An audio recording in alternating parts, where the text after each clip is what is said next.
You're never too old to game. Of course not. Someone asked in chat how much pro players get paid now. It depends on their contracts. It varies, and there's a lot of we can pay you less if it means that you earn more doing it this way, or if you get more of your prize money, blah blah blah, more sponsorship deals, etc., etc. So it varies. It's hard to get to actually pinpoint and say something to that. Yes, you can still be young in mind and heart. I mean, the reality of it is that gaming now is actually targeted more towards the 20 to 30 something crowd. How many games out there get released that are, rated T for teens, like 18, 17 and up only, like violence and sex and whatnot? It's not catered for kids. It's not a kids industry anymore. In fact, it's probably harder to find kid-friendly games than it is to find or adult-oriented ones. So it's definitely not just for kids anymore, and there is no such thing as being too old to game because the demographic is just growing older with it. A lot of people who grew up during that time when people would tell them, you can't make a living out of this, this isn't sustainable, or you need to grow out of it. Those kids have now become the adults who develop and create. It's a multi-billion dollar industry, and it's getting to that point where the industry is big enough that other industries are taking notice. Think about it. You have the movie industry not only making movies about games, but they're also putting actors in video games. And then esports is so big that Turner and ESPN are covering it. I mean, ESPN has an esports division.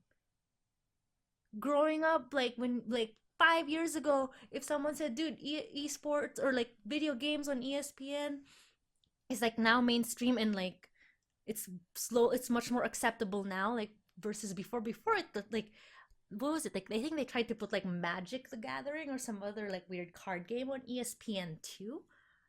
It got destroyed. But now there's reality TV shows about gamers. You know, being nerd is apparently cool now. I don't. Industry's changing. Not just the industry, the society is changing. I think that there is a certain, what's the word that I'm looking for? Romanticism, I guess, in something that's just attractive with being able to do something, as in kill and destroy and blow things up that you can't do in normal life, that it's almost cathartic in a way. So, which is why there's a lot of that. Obviously, the only difference between being a normal person and being a fucked up person is taking it out of the video game and doing it in real life, right? So I can understand why there's a lot of violence in video games, because I mean, it can be pretty fun to blow something up and then know that at the end of the day you destroyed something, and it's ha ha ha, but you're not breaking any laws because you're doing it from the comfort of your own home. Do I feel like there's too much? Sometimes it's hard to find good games, or finding a balance of, sometimes I just want to run around and farm and create I mean, that's why Nintendo is still around, is because they do cover that need and desire for people to be able to play those kinds of games. I know, Barnezy. And you know what I think would be interesting? And think about this. This is guaranteed. I'd be shocked if it's not already in development. Can you imagine with the platform of Twitch? So, If you guys aren't familiar, my background was all like prior to working in the video game industry was I worked in the movie industry. Uh, when I started in the movie industry, things like Netflix already existed, but there was a very interesting divide of old Hollywood and new, that a lot of like the older folks were kind of like Netflix and like, oh, Amazon Prime or oh, Hulu. I'm not sure about that streaming, whatever. Like, I don't know if it's sustainable, but look at it now. Kevin Spacey is on a TV show on Netflix. I don't even know if they call it a TV show, a streaming show. And then you have like all these other people like on Amazon Prime. Like the Amazon Prime has their own TV shows. Netflix has natural like has its original programming. Twitch will have original programming because they've already started showing like films on Twitch where you can just watch a movie and watch it with Twitch chat.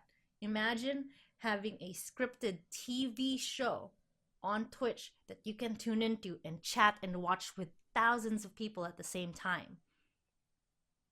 Obviously, the difference is that it's kind of going to be a mix of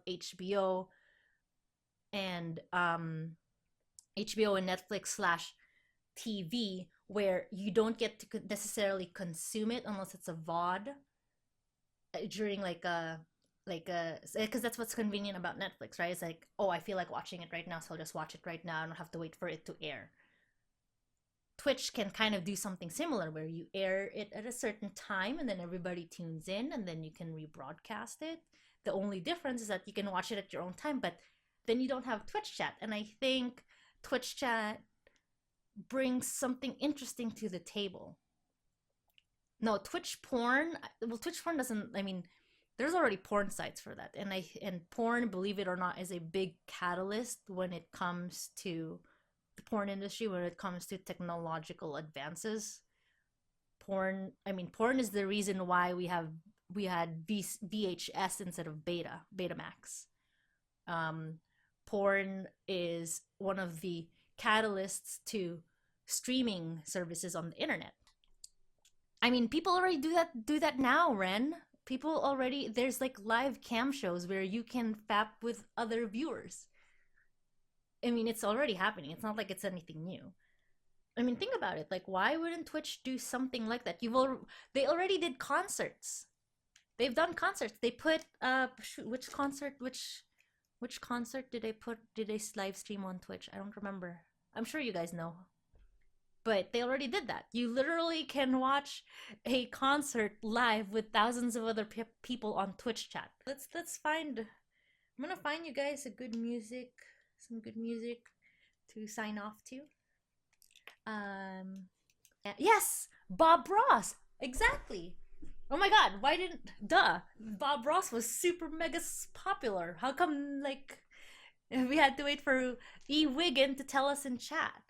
But I'm talking about original programming that Twitch itself does. Imagine Twitch hiring actual like actors and like a whole like a showrunner, producers, the whole shebang to create content. It doesn't even have to be super production value. I mean, it could be reality TV, right? Gamer houses, like those already exist.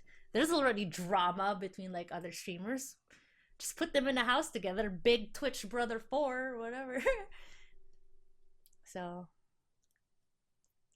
anyway. Was it Ultra? Yeah, Bob Ross is on Monday. So yeah, so I mean, they're already kind of doing it, right? So now, but my point was that it's not, because I also brought up the other movies that they've streamed. They've streamed movies as well. They have had movie nights on Twitch. I'm talking about original programming, original content specifically created for Twitch that is not necessarily a live stream, that people can tune in. Guys, it's Friday night and this show is on Twitch at this channel. You tune in if you want to watch, and that's what it is. And that's gonna happen. It's news channels are going live on YouTube now, right? See, yeah, YouTube is gonna be doing something similar, and YouTube probably even more so because they're trying to compete with Twitch in that regard. Survivor Twitch edition, dude. I can see it. It's gonna happen. I think it's gonna be probably like either Survivor or like a Big Brother type show.